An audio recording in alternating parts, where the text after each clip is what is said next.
Bienvenue sur ma chaîne Une histoire, un dodo. Aujourd'hui, je vais te faire la lecture du livre de Heidi, le deuxième chapitre qui s'intitule Une journée avec Peter. Quand Heidi ouvrit les yeux le lendemain matin, le soleil brillait déjà haut dans le ciel sans nuages. Elle bondit de son lit de foin et dévala l'échelle. « Bonjour, grand-père !» claironna-t-elle. « Bonjour, Heidi. Assieds-toi, le petit déjeuner est prêt. » En regardant la petite dévorer sa tartine et engloutir son bol de lait, le grand-père était pensif. Lui, le vieux solitaire, qui pensait que la vie ne lui réservait plus de bonheur, il n'avait fallu qu'une petite journée pour que Heidi devienne son petit soleil. « Heidi, aujourd'hui, tu vas passer la journée avec Peter. Quand il viendra tout à l'heure avec le troupeau, tu le suivras. Il connaît la montagne comme sa poche. »« Grand-père, est-ce que je peux m'occuper des chèvres, moi aussi?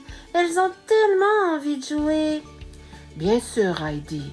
Les chèvres seront très contentes que tu les caresses. Et voilà ton repas du midi. N'oublie pas de le mettre à l'ombre, là-haut sur l'alpage. » Impatiente, Heidi se posta en haut du sentier pour guetter l'arrivée de Peter. « Peter, je viens avec toi. Tu vas m'apprendre le nom de chaque chèvre et comment les surveiller, d'accord? » Peter fut enchanté de cette compagnie. Même si c'était un garçon peu bavard, le temps lui paraissait parfois bien long, là-haut, toujours tout seul. Sur l'alpage, Heidi courut partout.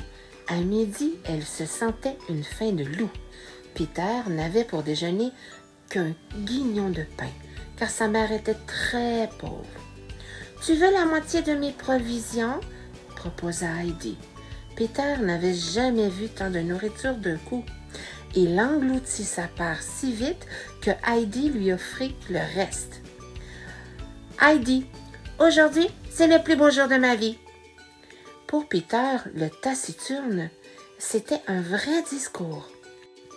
Après le repas, Heidi décida de cueillir un gros bouquet de clochettes et de boutons d'or pour son grand-père. Ensuite, ce fut l'heure de redescendre vers le chalet. « Grand-père, je t'ai apporté un cadeau !» cria Heidi. Hélas, les fleurs étaient déjà fanées. La petite était très déçue, mais son grand-père la consola. « Mille merci, ma jolie. Mais vois-tu, les fleurs sont plus heureuses dans les prés que dans les maisons. » Et voilà, ce fut la fin de cette lecture. J'espère que tu as apprécié. C'était le deuxième chapitre du livre de Heidi. Alors, je te souhaite bonne nuit et je te dis à la prochaine pour la suite.